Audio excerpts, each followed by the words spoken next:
Good morning guys, అందరికీ నమస్కారం. మీరు చూస్తున్నారు ఇన్ఫినిటేక్ ఛానల్. ఈ రోజు మనం డిస్కస్ చేయబోతున్నాం బ్యాంక్ నిఫ్టీ మరియు నిఫ్టీ అనాలిసిస్. అది ప్రీ మార్కెట్ సెషన్. అది మార్కెట్ ముందు ఓపెన్ అవ్వ ముందు మనం ఒక అంచనా వేసుకోవచ్చు. అది ఎలా అంటే ఇప్పుడు చూద్దాం. మనం ఈ రోజు సెషన్ లో ఫస్ట్ నిఫ్టీతో వెళ్దాం.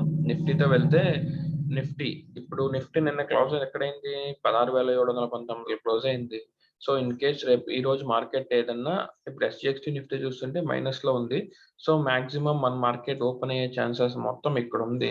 సో ఇక్కడ ఓపెన్ అవుతుంది అనేసి మనకు క్లారిటీ అంటే ఇది మనం ఒక సపోర్ట్ గా తీసుకోవచ్చు. ఎక్కడంటే 16,640 టు 6 ఈ జోన్ అనేది ఇంపార్టెంట్ జోన్. ఇఫ్ ఇక్కడ ఓపెన్ అయ్యి ఇక్కడ నుంచి ఇలా వచ్చి ఇలా రిట్రేస్ అవుతుంటే మనం ఇక్కడ బై చేసుకోవచ్చు. ఇన్ కేస్ ఇక్కడే ఓపెన్ అయ్యి ఇక్కడ వోలటైల్ అయ్యి ఏదో ఒక రేంజ్ లో ఏదో ఒక సైడ్ లైక్ అప్పర్ సైడో లేదా డౌన్ సైడో ఏదో ఒక సైడ్ బ్రేక్అవుట్ ఇస్తుంది. ఆ సైడ్ మనము ట్రేడ్ తీసుకోవచ్చు. సో ఇన్ కేస్ ఇక ఒకవేళ ఎస్జిఎక్స్ నిఫ్టీ రాంగ్ అయిపోయి గ్యాప్ అప్ అయిందంటే మనం ఇక్కడ ఫస్ట్ 5 మినిట్స్ క్యాండల్లోనే ఇలాంటి క్యాండల్ ఫామ్ అయిందంటే ఇక్కడ ఎంట్రీ ఎగ్జిక్యూట్ చేస్తాం. తర్వాత ఇక్కడ అనేది మనం స్టాప్ లాస్ పెట్టుకోవచ్చు. ఇలా ప్లాన్ చేసుకోవాలి.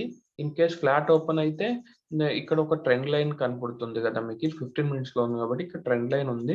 ఇక్కడ ఫ్లాట్ ఓపెన్ అయ్యి దీన్ని బ్రేక్ చేసి రీట్రేస్ట్ అయ్యి తర్వాత బ్రేక్ చేస్తే మనకు ఇంకా చాలా బాగుంటుంది. సో దీన్ని డే హైని బ్రేక్ చేస్తా అన్నట్టే మనము మన పొజిషన్స్ అనేది ఈజీగా తీసుకోవచ్చు. ఒకవేళ ఇలా ఇక్కడ ఓపెన్ అయితే ఇటు చాలా volatile గా మూవ్ అయ్యే ఛాన్సెస్ ఎక్కువ ఉంటుంది. సో మనం ఎలా చూడాలంటే ఇది మన సపోర్ట్ అనుకోవాలి. ఇప్పుడు ఇది రెసిస్టెన్స్ అనుకోవాలి. ఈ జోన్ లో ఓపెన్ అయ్యి ఏ సైడ్ బ్రేక్అవుట్ ఇస్తే అక్కడ నుంచి మనం మీరు ఒక ప్రైస్ యాక్షన్ చూసి అక్కడ ట్రేడ్ చేసామంటే కింద సైడ్ అయితే చాలా తక్కువ ఉన్నాయి. ఇన్ కేస్ ఇక్కడికి వచ్చి ఇలా రిటర్న్ తీసుకుంటే ఇక్కడికి వచ్చి ఇలా రిటర్న్ తీసుకుంటే సో ఇంకా బుల్లిష్ సైన్ అలాగే ఉందనేసి షార్ప్ ఫాల్ అనేది ఇలాగే లాక్కొచ్చేస్తుంది. ఓకేనా, అర్థమవుతుందా?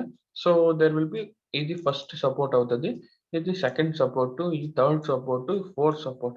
కిందకి రావాలంటే చాలా సపోర్ట్స్ ఉన్నాయి, పైకి వెళ్ళాలంటే ఇది ఒకటే సపోర్ట్ 16,880 అనేది ఇంపార్టెంట్ లెవెల్లో. సో మనం చూడాలి నిఫ్టీ ఎలా బ్రేక్ అవుతుందో ఆ సైడ్ అనేది మనం ట్రేడ్ తీసుకోవచ్చు. ఓకేనా. నెక్స్ట్ మన బ్యాంక్ నిఫ్టీ చూస్తే అది ఎలా ఉందంటే వెళ్దాం, తెలుస్తుంది దాంట్లో కూడా. సో బ్యాంక్ నిఫ్టీలో ఆల్రెడీ ఒక ఫ్లాగ్ బ్రేక్అవుట్ అయ్యి ఒక మూమెంట్ ఇచ్చింది.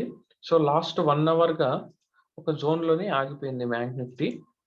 ఒక 1 అవర్ గా ఇక జోన్ లోనే ఆగిపోయింది. Almost half of the day bank Nifty zone లోనే ఉంది. సో ఛాన్సెస్ గ్యాప్ డౌన్ అయ్యి ఇలాగే ఉండి ఏదో ఒక సైడ్ ఇలా బ్రేక్అవుట్ ఇస్తే మనం ట్రేడ్ తీసుకోవచ్చు. ఐదర్ పైకో కిందకో. కింద తీసుకుంటే ఇది మన మొదటి target and this is second target గా అవుతుంది. సో ఎక్కువ గ్యాప్ డౌన్ అయిందే. సో ఇక్కడ నుంచి రిట్రేస్ అయితే కంప్లీట్ ఇలా రిట్రేస్మెంట్.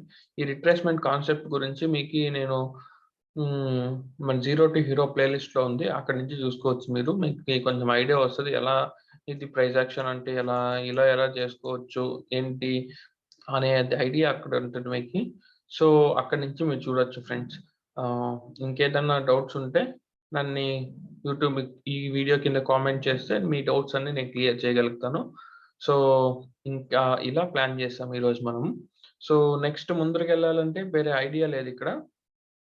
సరే చూడాలి. ఇన్ కేస్ ఈ 2 సినారియోలు మనం మ్యాచ్ అవుతున్నాం. గ్యాప్ అప్ అయిందంటే మనం అప్పర్ సైడ్ చూడొచ్చు.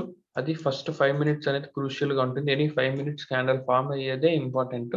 అది ఫ్లాట్ ఓపెన్ అయ్యి ఇలా మూవ్మెంట్ లో ఉండి ఏ సైడ్ బ్రేక్ అయితే ఆ సైడ్ మనం ట్రేడ్ తీసుకోవచ్చు friends. Thank you so much friends. మన ఛానల్ని సబ్స్క్రైబ్ చేసుకొని తెలిసిన వాళ్ళందరికీ షేర్ చేసి సో కాన్సెప్ట్స్ అనేది ఈజీగా అర్థమయ్యేలా చూడండి వాళ్ళకి. So zero to hero playlist చూస్తే మీకు కొంచెం ఐడియా వచ్చేస్తుంది ఎలా ట్రేడ్ చేయాలి. ఇంకా నష్టపోయింది చాలు, చూసి నేర్చుకొని ఎందుకు డబ్బులు వేస్ట్ చేసుకుంటారు friends. Thank you guys. Thank you so much for watching. జై హింద్. నేను సెషన్ క్లోజ్ చేస్తున్నాను.